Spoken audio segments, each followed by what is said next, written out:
Setiap keluarga pasti memiliki rencana untuk masa depannya seperti liburan, memiliki rumah dan mobil sendiri, hingga biaya kuliah anak, dan dana pensiun. Rencana tersebut memerlukan uang yang banyak, sedangkan mencari tambahan penghasilan bukan sesuatu yang mudah. Oleh sebab itu, kamu membutuhkan beberapa cara untuk mengatur keuangan rumah tangga dengan gaji kecil agar rencana yang telah disusun tersebut dapat tercapai. Tak perlu galau atau bersedih dengan gaji kecil. Utamakan untuk bersyukur dan mengelola gaji dengan baik. Simak uraian 10 cara mengatur keuangan rumah tangga dengan gaji kecil dari cermati.com.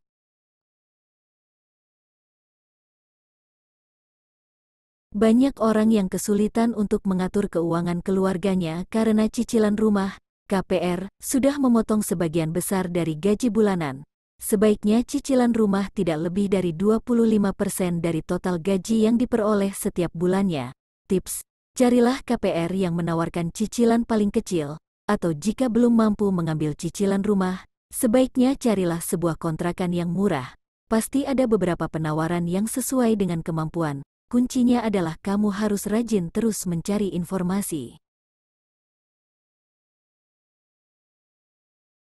Pemborosan keuangan cenderung terjadi ketika menggunakan uang untuk mengikuti keinginan, padahal keinginan belum tentu menjadi kebutuhan. Cara terbaik untuk menggunakan pendapatan yang kecil adalah membuat rencana belanja bulanan dengan menggunakan anggaran yang tertulis. Belanjakan uang sesuai dengan rencana yang telah disusun tersebut.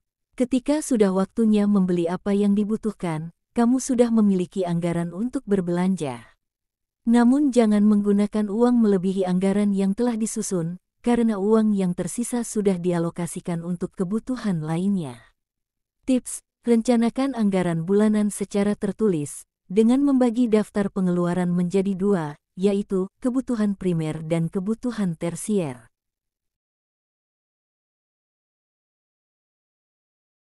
Membeli barang yang masih layak digunakan dapat menghemat anggaran belanja, seperti mobil bekas, barang elektronik bekas, furnitur bekas, dan sebagainya.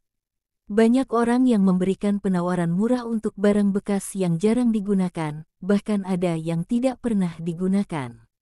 Kadang-kadang orang dapat menemukan barang yang kotaknya sudah terbuka, namun barang yang di dalamnya belum pernah digunakan, tetapi tidak dijual seperti harga barang baru karena kemasannya telah dibuka. Beberapa toko online banyak yang menawarkan barang bekas jarang pakai tersebut, kamu harus rajin mencarinya di internet.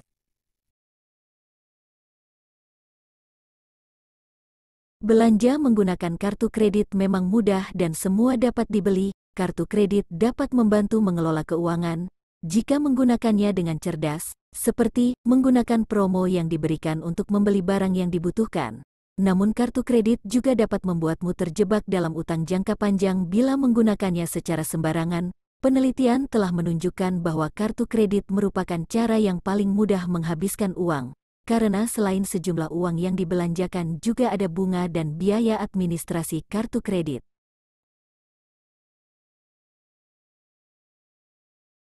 Kamu dapat melakukan beberapa aktivitas sekaligus untuk menghemat pengeluaran seperti membeli makan siang sambil melakukan tugas di luar kantor. Hal ini akan lebih menghemat pengeluaran BBM daripada melakukan beberapa perjalanan sepele yang tidak efisien. Tips: simpan selisih uang ke rekening tabungan secara berkala. Bahkan bila rumah dekat dengan tempat kerja, kamu dapat mengambil makan siang dan kopi di rumah sendiri. Selalu ada cara untuk menghemat uang untuk membuat tabungan, tergantung dari diri sendiri. Kamu bisa berjalan kaki, naik sepeda atau naik kendaraan umum dibandingkan dengan menggunakan mobil untuk pergi ke toko atau bekerja. Tips: kamu bisa menghemat uang BBM dan juga akan mendapatkan manfaat tambahan, yaitu badan yang semakin sehat dengan banyak berolahraga. Manfaatkan waktu yang dimiliki untuk mencari penghasilan tambahan. Ada banyak cara untuk memperoleh tambahan penghasilan seperti menjual pulsa, menjadi penulis lepas, jualan online, dan sebagainya. Yang terpenting tidak mengganggu pekerjaan utama. Dengan semakin banyak penghasilan tambahan, maka akan semakin banyak gaji yang dapat disisihkan untuk tabungan.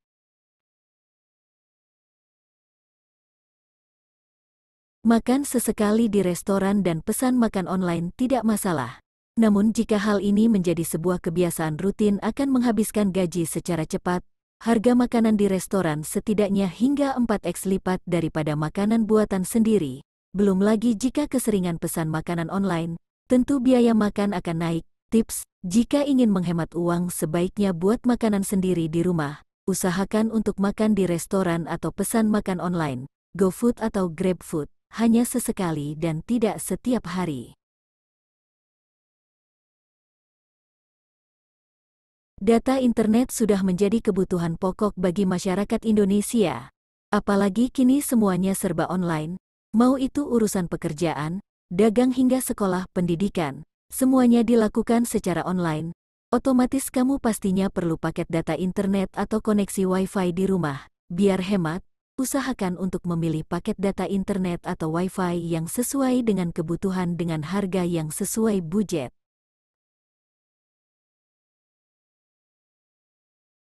Belanja makin hemat dengan memanfaatkan diskon, gratis ongkir hingga cashback saat belanja makanan ataupun barang kebutuhan lainnya. Kamu jelas bisa menghemat banyak uang, apalagi jika pintar mencari diskon, promo saat belanja online atau offline.